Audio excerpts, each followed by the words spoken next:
Thanks, Steph. Had it all tested out and somehow I hit the mute button. Fantastic. Wonderful. Yay. Another video to edit. I have to stop doing that. All right. Well, let's start over. Cool. I get to fix my mistake. Look at it that way. Get to fix your mistakes. Imagine that. Go back and do life over and fix your mistakes. All right. We're live. Welcome to the show. Thanks for showing up and sticking around through the muted section. I appreciate it. Do me a favor, smash the like button for the moron. Subscribe. You got to laugh and have fun. If you don't, what's the point? So there's a key thing right there. A little secret I'm giving away already. So how to survive the storm of life and make it through tough times is today's talk. I'm going to share with you some of the ways I keep my head up in difficult times and things like that. So I'm not a life coach and I certainly don't have all the answers, but I do know a few ways that I've found over the years that really help me keep it together and feel good when it feels like the world is falling apart around me. Which I've been kind of going through quite a bit of a long stretch of the world feeling like it's been falling apart around me. So I kind of have some experience with this. Anyhow, so we're going to explore some of the ways to survive the storm of life. In today's world, it's more important than ever to be able to deal with stress. Storm of life can take a serious toll on your mental strength and leave you feeling overwhelmed. But fortunately, as you survive these storms in life and deal with this crap, you come out the other side stronger and you can deal with things better, more efficiently, and faster in the future. It's kind of like going to the gym and working out, right? The more you do it, the stronger you get. Well, the more you deal with troubles and stress in life, the better you get at doing it. So, and you know, when we're going through rough times, at times you have a tendency to forget that life's a roller coaster. If you don't have lows, then the highs become the standard. They become normal and you don't appreciate them. You take them for granted and you forget to enjoy them. So remember that when you're going through a world of crap, is that this too shall pass and it will make you appreciate the good times that much more. And having the strength to get through the crap allows you, when you're having those good times, to be able to give yourself that pat on the back, stand up and be proud of what you've accomplished, and all those sorts of things. Because getting through shit is an accomplishment. It's just a fact, and be proud of it. You know, your scars and your wounds from your battles of everyday life, you know, they will make you stronger. They will give you character. They define who you are. So be proud of them. Wear them as badges of honor, because that's what they are. So it's really important to remember that that we take the good times for granted. And when we're having the hard times, that's when we really kind of realize it. So hard times are kind of, in a way, there to help remind you when things are going well. So apparently guys like to make me laugh with the comments. So I haven't got my glasses on and can't read them. I'm doing it in a different order today. So apparently I've been told that's kind of funny when you make me laugh. So anyhow, some things to be mindful of is that that matter in life is not to let the storms in life take over your minds. Instead, take time for yourselves to do the things that make you happy. Maintain a healthy lifestyle, strong mental fortitude and position so that you can survive these storms. Because if you just constantly deal with it and you don't give yourself a minute to relax, you're going to overwhelm yourself. So you have to occasionally pause, take a step back, and look at what you're doing, how you're analyzing it, and take a minute to go and enjoy yourself. You know, whatever your hobby is. You know, I take my minutes when I'm stressed out and I've had enough, and I jump on the bike and take off. But as you can tell by the hoodie, it's winter in Alberta. We got crapped on big time with snow. It's getting down to minus 16 tonight. Motorcycle season is over. So time to start winter camping. And yes, I do that. And haven't done it in quite a while, but I'm going to go do it this year. And actually have a couple friends who might come join me. So that could be kind of fun. I might end up filming some of that, putting it on the channel as an aside here. Just kind of dropped in with this. But so anyhow, Something that that I used to do when I survived one of these storms, difficulties in life, was once I survived it and got to the other side, I welcomed the relief, dropped the stress, and plowed straight ahead into the next challenge to go and tackle it. On the surface, it sounds logical, but is it? Stop and think about this for a second. I just survived a serious storm. Probably tried more than one thing to get through it. I mean, you rarely try one thing and get through it right off the bat, because if that's the case, it's not really a storm, is it? It's kind of just a little thing that just passes. It's not that big of a deal. It's when you're going through a lot of crap and it's coming at you, you're going to try different things. And you get out the other side and you're like, cool, it's done. Let's go to the next one. Don't do that. Stop for a minute. Stand back and analyze what you did. Okay, I tried X, Y, and Z, and they didn't work. I went back and I tried A, and it kind of worked. B worked a little better. C was the solution. Rather than running headlong into your next challenge, analyze that. Because there's wisdom in knowing that. So now you take that C, and it's going to be covered in shit because you just went through a bunch of it. So clean that off. And this bit of knowledge you got that is now wisdom, you take that and you put it in your toolbox because you now have it for the future. But if you don't stop and analyze it for a minute, clean it off and look at it and put it in your toolbox and remember that it's there, you're probably going to forget it. There's a study shown, I can't remember where it was. I tried to find it earlier today to find the reference and I couldn't. But we forget 75% of the things we learn within 20 minutes. Imagine that.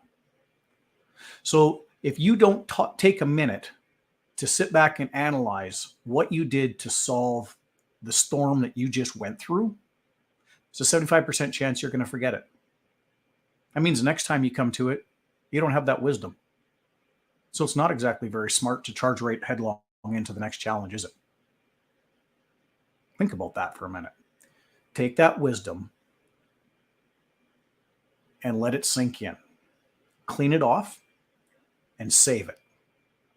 Now you'll remember it for the next time. Now you'll take, and you're living on that 25% rather than the 75%. And you're going to have this wisdom for the rest of your life, for yourself and to be able to share with others. It's going to help you in life get through things in the future, hopefully a lot easier. So that's a mistake I used to make all the time. I learned this one actually only like a year or two ago, and it's really helped. I've noticed now when I run into crap, it's like, oh yeah, I remember I stopped and thought about that when I went through this one, and that didn't work. So I'm not even going to bother trying that this time. This did. This is what I'm going to do first. And I get through things a lot faster. So little tidbits and things to put in your toolbox of wisdom to make your future storms easier to navigate. So what is the storm of life, and why should we care? Because life happens. Or, as Forrest Gump used to say, shit happens. It's going to. But what it means and how it affects us is all in how you deal with it. Let's explore the storm of life. We'll explore the storm of life. It's a term that was coined by psychologist Richard Lazarus. The storm of life is a metaphor for the many life events and events that can cause stress in one's life. The storm of life can be divided into three categories: major life events, chronic stressors, and daily hassles. So let's kind of look at those. Generally speaking, when you're going through any kind of a storm and you're dealing with any kind of crap, when it rains, it pours. So you're probably going to get more. But look at it like that. If you are dealing with a major life event and something comes along and bugs you, it's a daily hassle, put it off to the side. You deal with them in exactly that order: your major life events, your chronic stressors, and your daily hassles. You don't deal with the daily hassle first, unless you can deal with it in like 1 minute and put it away. So major life events are those experiences that have a good impact on your life, such as death in the family, divorce, stress. Chronic stressors are things that happen routine every day. Excessive amounts of stress at work, school, blah, blah, blah. Daily hassles are the little shit we do every day, like driving to work, cooking dinner, blah, blah, blah. Anyway, that was the stuff from him. But understanding your storm brain and how to deal with it.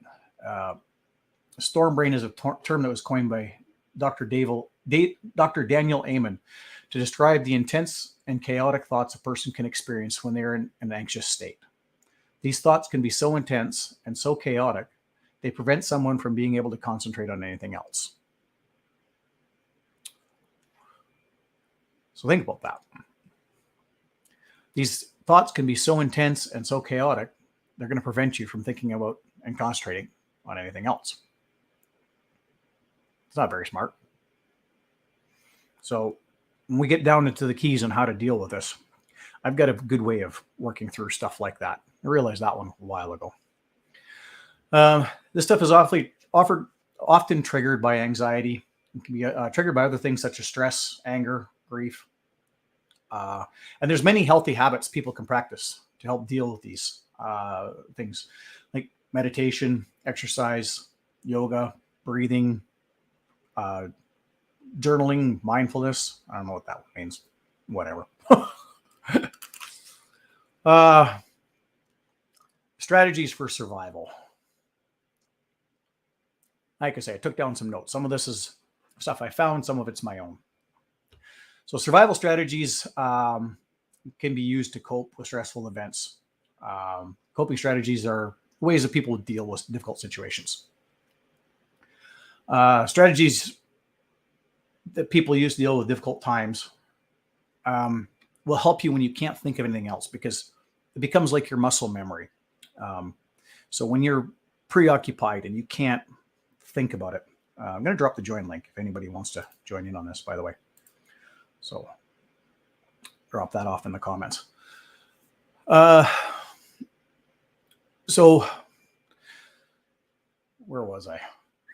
Oh, the coping strategies, the muscle memory. So when you develop good coping strategies, you get better at dealing with stress because it becomes like a muscle memory. You learn how to do it without having to actually think about it, and you can take on more and more, deal with these things in a better way.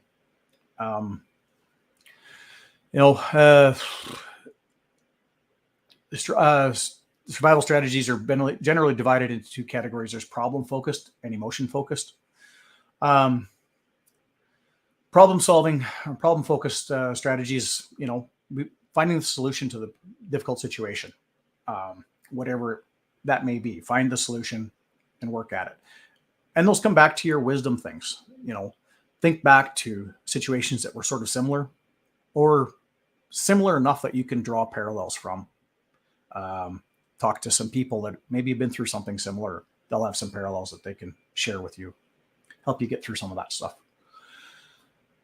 Emotion-based, from a guy's standpoint, I'm one of these guys who says that a man should be a master of his emotions. But that's a term that a lot of people, I think, get wrong. Being a master of your emotions doesn't mean that you shut them off and you don't have them, because you're not mastering shit when you do that. You're just ignoring the problem. When you ignore the problem, it doesn't go away. Doesn't mean it's not real. Doesn't mean it's not there. We all have emotions. It's okay to. But don't allow your emotions to dictate your logic, your reasoning, and your decision making. So, when a problem is bothering you in an emotional way, just stop with those emotions for a second and think about them and analyze them.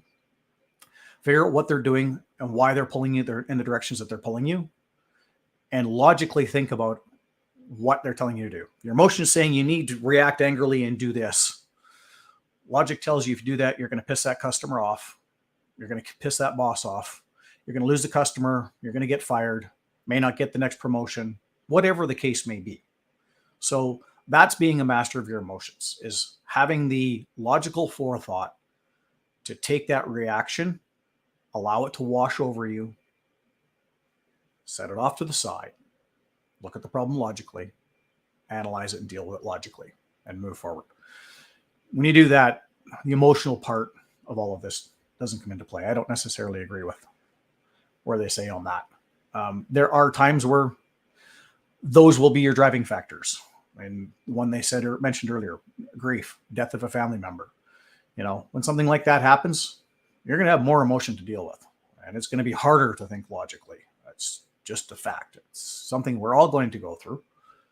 And by dealing with it in a smaller way, in these little storms of life, when you do get to that big one, it's that thing of the pearl of wisdom that you polished all the crap off and you put in your toolbox. It's going to help you when you get to those real difficult ones, and you'll be able to walk through them a lot better. Still going to affect you, but you're going to be able to walk through them a lot better. So, for some coping strategies and stuff like that, I've got a few in here. Actually, I kind of like this part of it. So they say coping is a process of managing one's emotions so they don't interfere with the ability to function day to day. It's an adaptive response to stressors. It enables us to manage the emotional responses to bounce back. So these coping skills include, and there was a bunch of keys here and I wrote these down. So first things first, when it rains, it pours. It's a fact of life. So when you're going through a world of crap, like I said before, it's going to attract more crap. That's a fact. Accept it. It is going to. It's what they say, when it rains, it pours. When you're going through shit, people continuously still want to shit on you. It just gets more and more and more. Accept it. When this is happening, what you have to do is you decide the order of importance. And you can decide the order of importance of what's important to you. And you deal with those issues in that order. Not necessarily to completion, because you may end up having to work at an issue that will just get to the point that you become frustrated and exhausted. And at that point, you're at the section or the point of diminishing returns, where the more time you spend on it, you're actually not getting more results. You start to waste time, time that could be better spent dealing with the next issue. So if you're got this big thing you're working on and you just can't get through it, you get the point, you're frustrated, you can't get any further. You've done what you've done what you can do for now. Just set it to the side for a moment and move to your next one. And work on that one for a little bit, because now you're going to have some actual focused energy on what you're working on. The frustration of that one's going to be set aside. Your mind will shift. That little mental shift will give you a lot of clarity. And you'd be surprised. You get working on a second one and you'll think of something, and you either finish that second one or move on to a third one, whatever the case may be. You'll come back to that one with a fresh set of eyes and some fresh focus, and the frustration will have passed, and you can return back to that task and actually be effective in accomplishing it. So prioritizing and making an order list of what is important and dealing with them in that way, to me, is the number one first overall key. So another key is to be positive. When you're going through the storms of life in a world of crap, you have to somewhat stay positive. Hi, I know.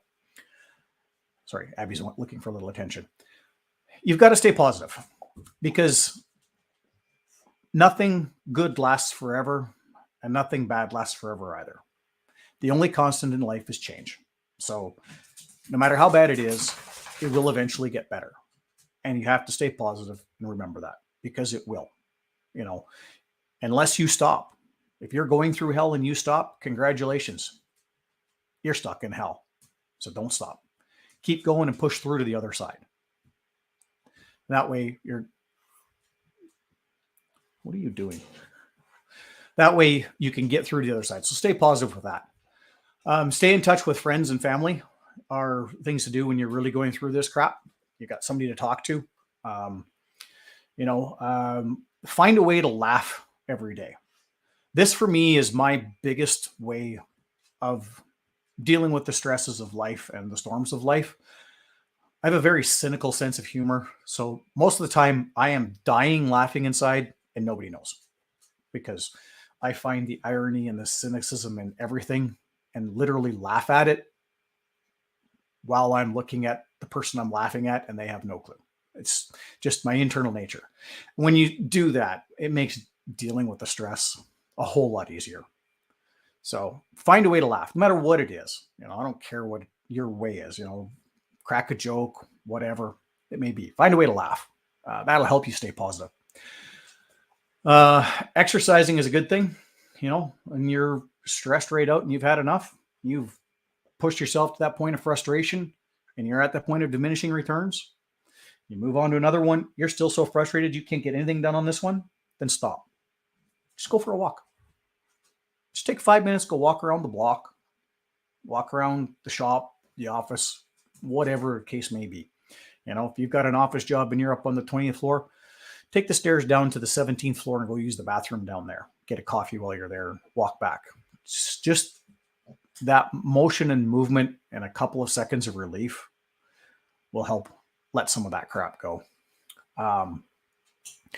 And so eating healthy and drinking plenty of water are really going to help with this. And most of us don't eat very well.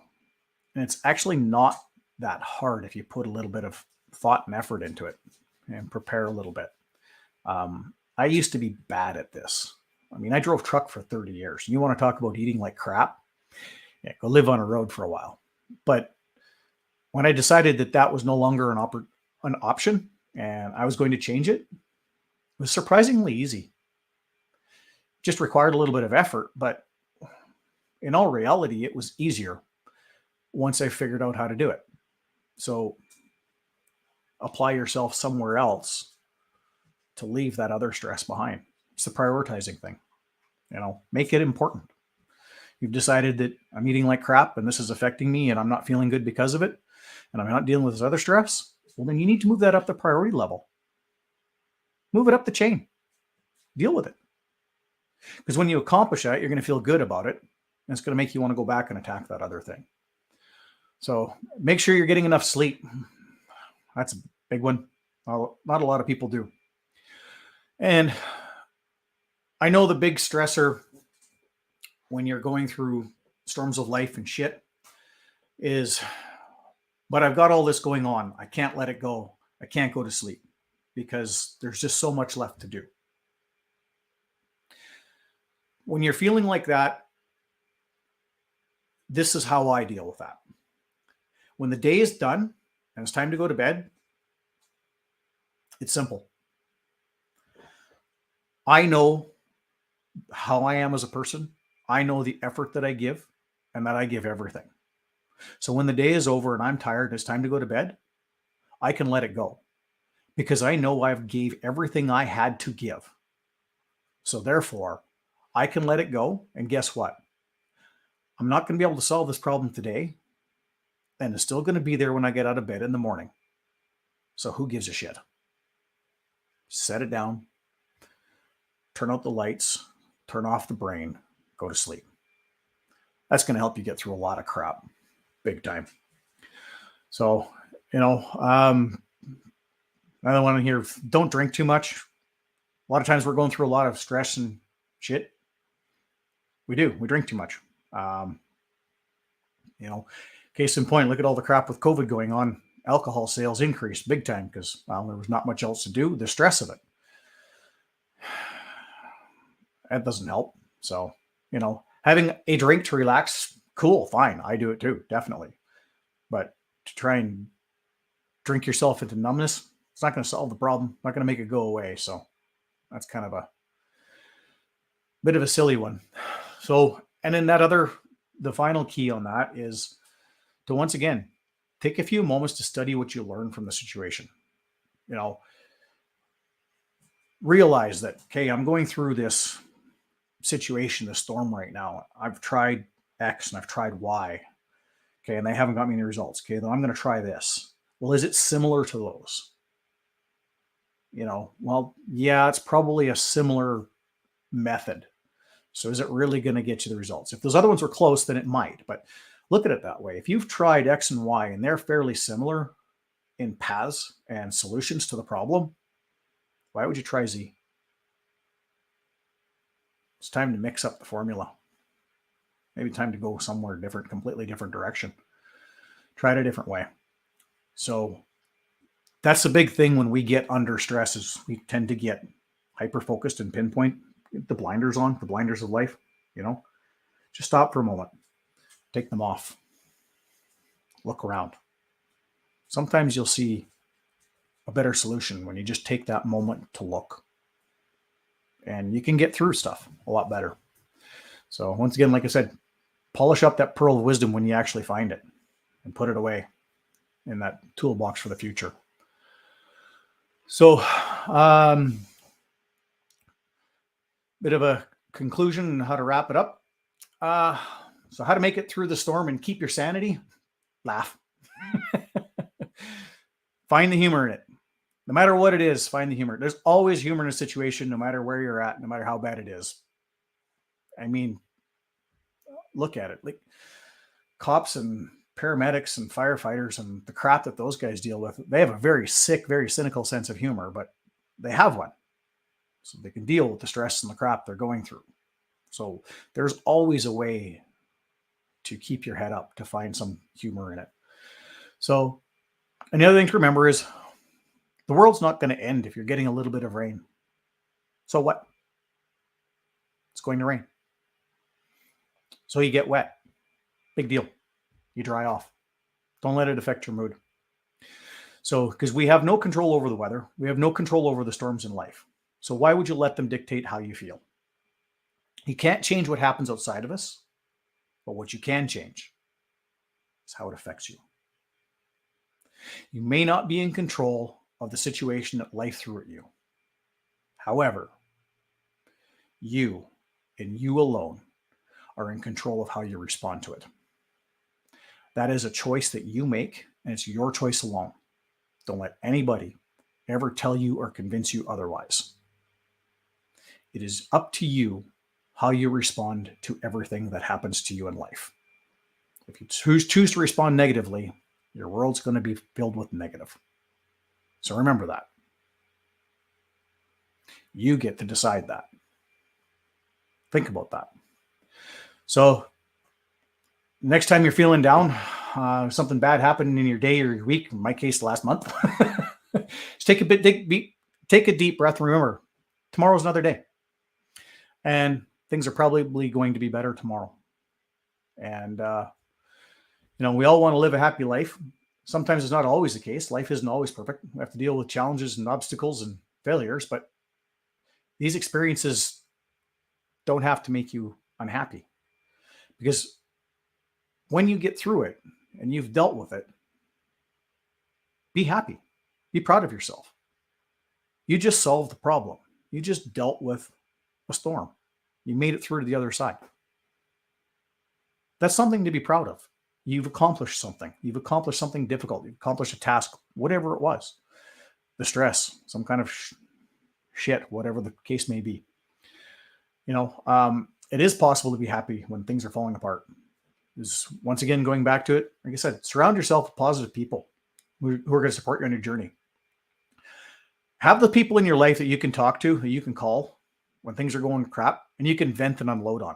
I have those people in my life, and there are people in my life that use me for that. And you need that. You need to have that, and you need to be that for the people that allow you to do that as well. And when you do that, it really helps to be able to let things go. When you've got somebody you can talk to and just vent and let it go, they're not going to share it with anybody else. It really lets that weight off your shoulders. Find something that brings you joy in your life, whatever that may be. Like I say, mine is getting on the motorcycle, heading out to the mountains, going for a ride, or now that the snow has come, going to go do some winter camping and some winter hiking. That'll be fun and interesting. Don't forget to take care of yourself. Get enough sleep, eat well, exercise. Don't be discouraged when things are falling apart, because the truth is you can find happiness in all kinds of places. Whether you find whatever it is, find a hobby, something that makes you happy, spending time with your friends and family. Start a gratitude journal. I'm not much of a journaler or a writer, but it's, my sister does that. Seems to work pretty good for her. Spend some time in nature. That's one of my favorite ones. Create a vision for yourself, a vision for your life that's going to bring you joy, and work towards that. As you're going through that storm, navigate and steer yourself towards that vision of joy. whatever that may be. So, and last but not least, ask yourself this question. Is the crap you're dealing with going to matter in 5 years? Honestly, what you're dealing with today, is it going to matter in 5 years? Because if it's not going to matter in 5 years, you're probably putting way too much attention on it and holding way too much stress for it. So let that shit go. If it's not going to matter in 5 years, why should it matter today? How about in 3 years? Is it going to matter in 3 years? You know, maybe a little bit more. It's going to matter in a year. You know, it's going to matter in a year, but not in 5 years. Is it really that big of a deal? Ask yourself this question. This is my favorite one. Is it going to matter in 6 months? The answer is no. What the F are you worried about? If it isn't going to matter in 6 months, who gives a shit? Let it go. Move on. So, anyhow, I got a caller here. Bring him in. Bring in Chris. How's it going today, Chris? Are you muted? There we go. Must be an audio event today. Hey, I started it off well. Stop Sorry. it. I'm sorry, I'm a little dirty for it. Back when I just got home to watch your show. Right on, man. Time to hit the shower anyway. Yeah, no, man. Awesome show, man, and great points. Like, bang on. Especially about the self-care. Like, I used to work 7 days a week, 24/7. Didn't give a shit. Not anymore. Yep. Saturdays, Sundays, mine. I don't care. And got back into flying and enjoying it, and RC and full size. And you have to find a passion because it's not worth it. But I was dealing with one. Just want a quick share with you. This past week with a big job, the customer was being really, really, really unreasonable. It was actually, you'd probably actually know this customer. Tractor trailer kind of thing. I'll just leave it there. It's a possibility. And anyways, he's threatening lawsuits, the whole kit and caboodle, and I'm like, all because I said, yeah, we can do something. And it's like, we're slammed. Called everybody I know. Finally, I called one of the biggest outfits in Ontario, and they've got guys down there right now doing it, and customers happy as shit. And not only that, but now I've got work from them, and they're buying up companies, and there's some discussion possibly that they might look to buy me up at some point. So, retirement. There you go. I used to freeze, and you have to problem solve, man. Just, nobody's perfect. Everybody's figuring the shit out as we go, right? Absolutely. Just always, always, always be the man in the arena, not the critic in the stands throwing the rotten food at the guy who's just trying.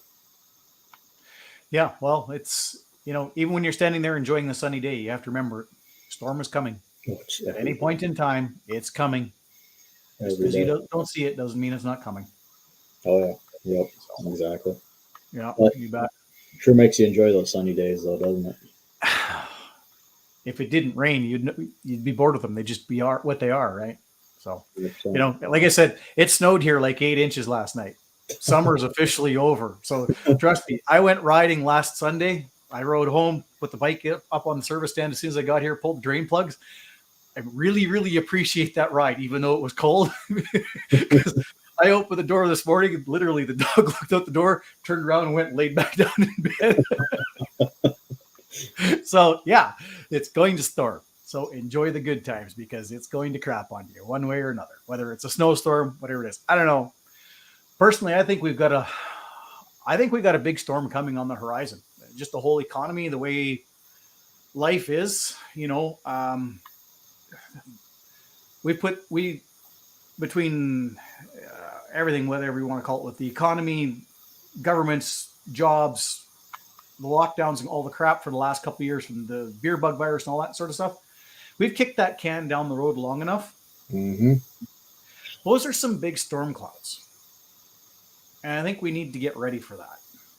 Be prepared because I think it's going to get real, real ugly. When I'm paying $2.50 a liter for diesel, yeah. Yeah. Remember my first truck, 90, 94, 93, 94, something like that. I remember pulling into the Flying J truck stop in Fargo, North Dakota. Diesel, 88.9 cents a gallon. A gallon. Get over to Oregon where they have no tax on it, and I think it was like 65 cents a gallon or something like that over there. Like, Man. You look at it now, it's what the hell. And back then, everybody was probably complaining about it too, right? I don't really remember. Not really sure, but I watched a thing on Tucker Carlson here this week, and he's saying that the U.S. is down to like a 25-day supply of diesel fuel. You're serious? I'm dead serious. That's what he said. I don't know whether it's true or not. I have no idea where he got those stats from. All I know is if we're down to a 25-day supply of diesel fuel, the storm that's on the horizon, those are some big clouds. It's going to get ugly. One of my friends locally across the road has a small grocery store, butcher shop kind of thing. She's paying $7 Canadian per head of romaine lettuce. She's like, I can't even bring it in anymore. I can't even. People won't pay what it's worth. Yeah, it's like, I don't know, man. It's I don't want to be negative, but something big is coming that is going to make 1920 look like a cakewalk. These go back to the problem solving skills, being able to survive the storm, right? Because it's going to get ugly. I really do think it's going to get ugly, and then now is the point where people need to learn how to deal with this. Because what are we going to do? Like, a lot of people aren't going to survive it. I don't know. It's going to be tough. I know that. Well, I'm glad I live in the country. It is what it is. So yeah, there is definitely some truth in that, JR. Storms are opportunities. Absolutely. This is the part of the surviving it. When you pay attention and you survive and you watch what's going on around you, this is the whole stopping when you're out of it and analyzing what you just did. That's when you see the opportunities. Because I never saw the opportunities in storms when I was younger. It was literally got out of them, was like, whew, cool, that's done. Drop the stress straight into the next thing. And then, a year later, 2 years later, being basically the same thing, be like, what did I do to solve that again? I forget. Because I didn't take those couple of minutes to sit back and analyze what I did. That pearl of wisdom, instead of cleaning it up and putting it in the toolbox, I just left it there with the pile of crap as I carried on to the next thing. That's, I think, the big thing that a lot of guys need to start doing. We've turned too much to the I don't know. Well, they'll just see it through. They'll help us through. You need to be able to do things for yourself. Think for yourself. Your tribe, your friends, your stuff like that are going to be what's going to get everybody through. Absolutely. Absolutely. Do not rely on big government. Absolutely. Yeah. So hence the reason I haven't gone winter camping in 20 years, but I'm going this year a couple of times. So actually got a buddy coming in December. He's going to come out. We're going to go camp for a couple of days out in the mountains. So he wants to go jump in the cold water. He says, you know any place that we can do that?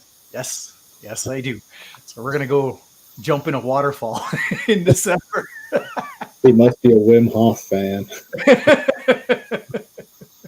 So, yeah, I intend to take the GoPros along, so I'm going to have to up my editing skills. Because, my editing skills suck. I've got a couple things in the can I need to get out, but yeah, so gonna start kind of going maybe a little bit that direction. So I don't know. Not getting a ton of traction on this thing a little bit, but so that's the other thing too, people. Let me know in the comments. Gonna do some maintenance on the motorcycle here over the winter. I'm thinking about actually live streaming that for those that don't have life skills. You don't know how to, you're not mechanically inclined. You don't know how to fix things, but you'd kind of like to learn.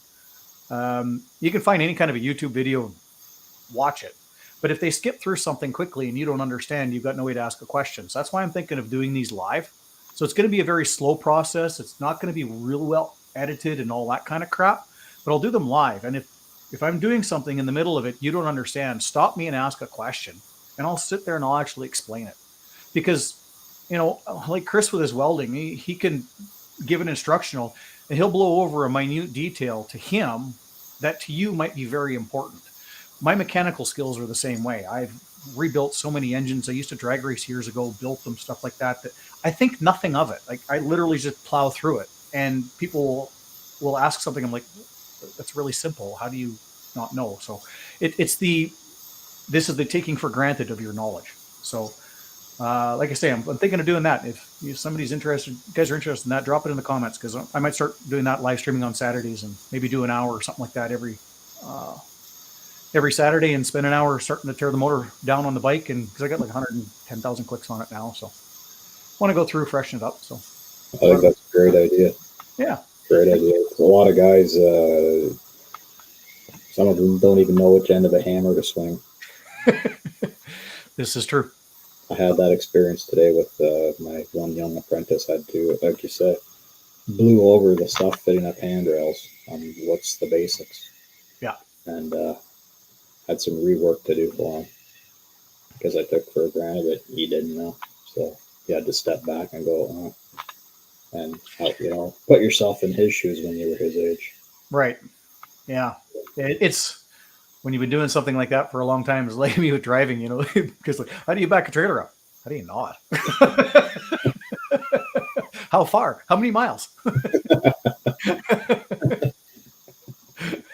Oh, yeah. Good on, brother. No, great show. Yeah. But yeah, no, that's okay. Cool. Thanks, Chris. I'll catch you soon. Oh, hey. Yeah. That Genuine Cutie Pie. She was yapping about looking for the Zoom link. Pop the Zoom link in, please. Oh, she's got some good value to add, and she and her boyfriend should get in. All right, we'll do that. Have a good one. Thank you very much. Appreciate it.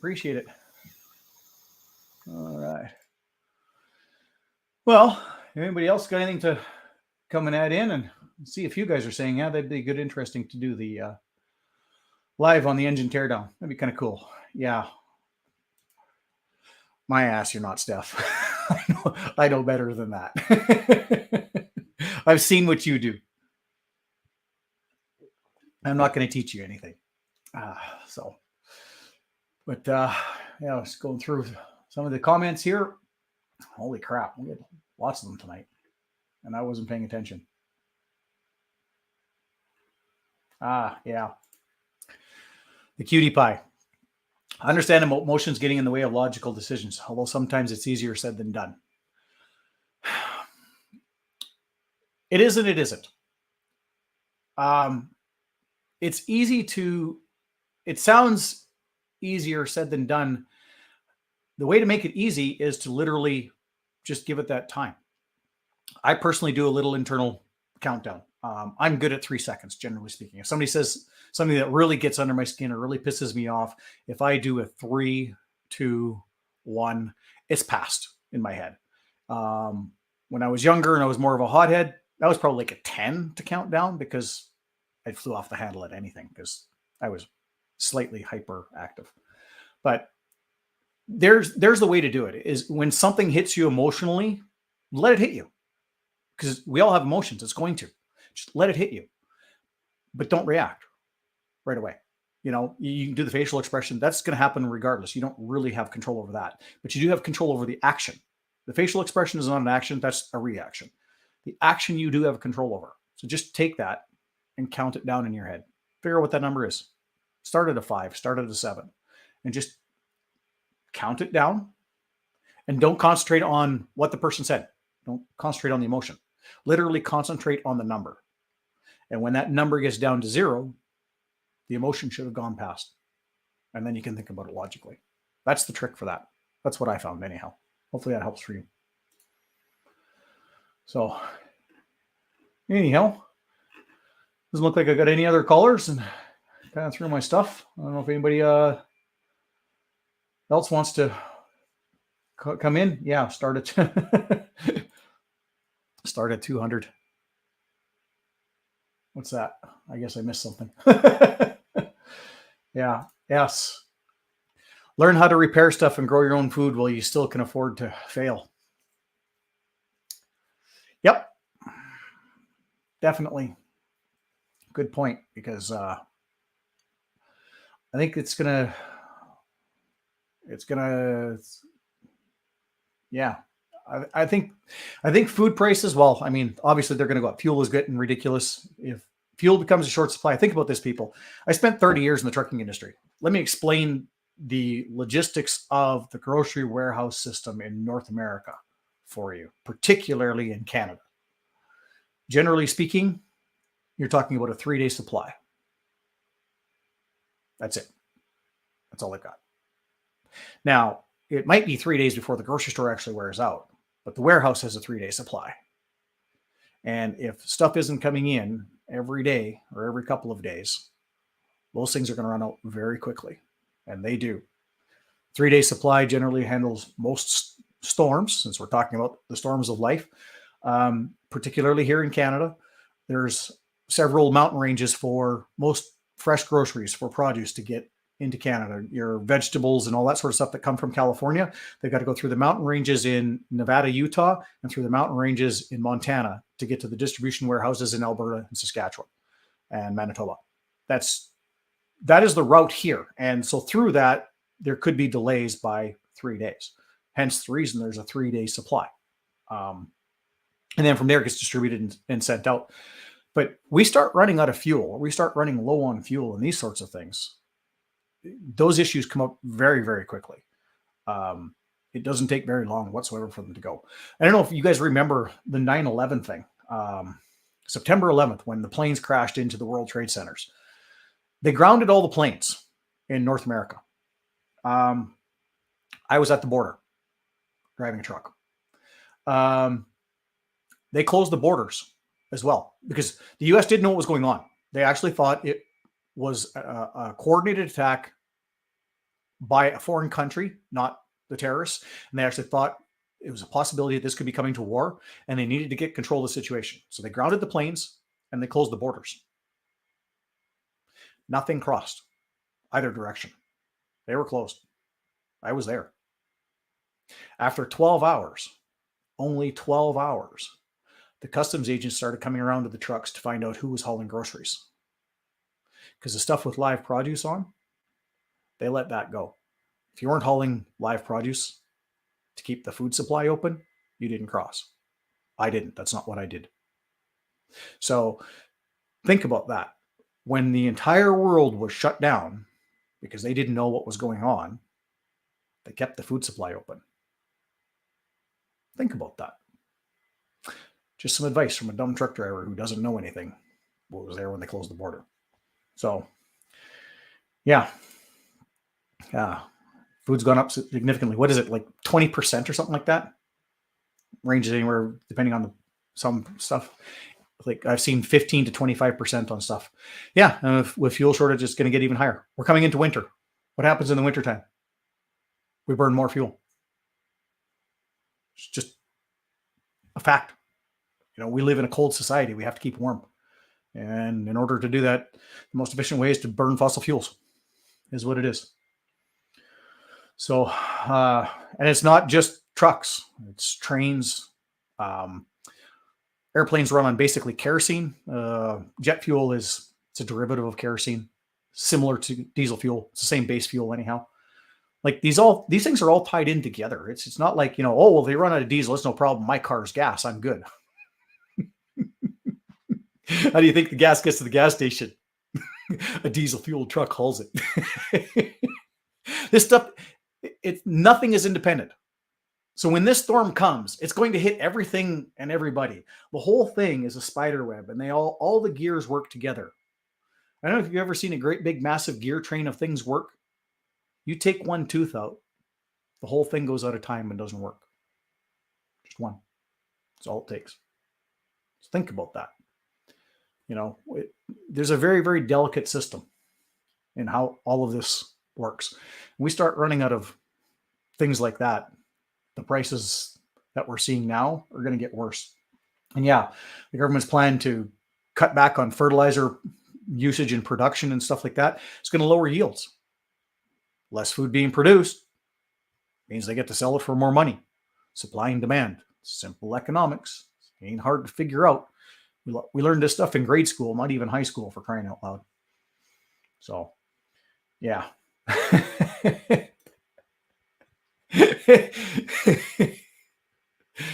You really think the government has a plan for anything? We have children in charge in this country.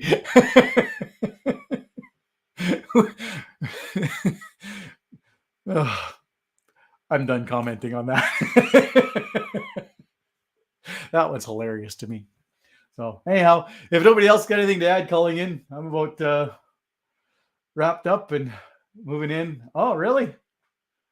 Local stores in Red Deer are having empty shelves. It's coming. Oh, fantastic.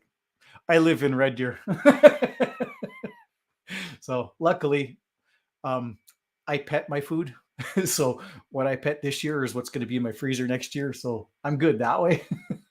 But yeah, it's acquire some hunting skills, fishing skills. Yeah, it's not exactly a bad thing. People start getting hungry, they're not going to be able to go and force it on everybody. Yeah, well, I know where you are. It's going to be a little more difficult, but yeah. Anyhow, that's kind of been it for tonight. Thanks for joining me. Appreciate it very much. Sorry for the first 5 minutes of that mic being muted again. Anyhow, have yourself a great night. I am. Oh, and for those that are, like I said, smash the like button, subscribe, and for those that are members of my channel, stuff like that, I'm going to go hit the Zoom afterwards. So if you're not a member of the channel, go join by Patreon, and you get the link, and you can come join us on the live Zoom call. We get to talk about the things that we're not allowed to talk about on YouTube there. A little more fun, and we have a good time. Everybody gets some good inputs, good time. So yeah, that's actually not a bad idea. A get together to do survival skills. Sure. I'm like I said, I got a buddy from Europe that's coming into Canada in December, and he's coming to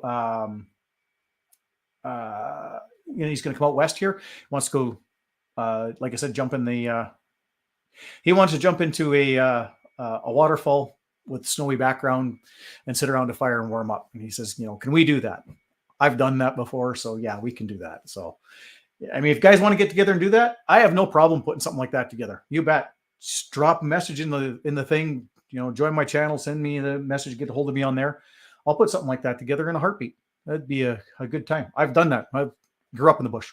Winter survival skills. I've gone camping and like build a lean-to and fire and 20 below is. You'd be surprised. You build a lean-to properly with the proper type of fire, and it can be minus 25 outside, but it'll only be -3, -4 in a lean-to, which is really not that cold. It's very survivable. It's a lot of fun. It's a different way to do it. So anyhow, have yourself a great night, because sooner or later the storm's going to pass. Take the pearls of the wisdom, put them in your toolbox, move forward to the next thing. Talk to you later.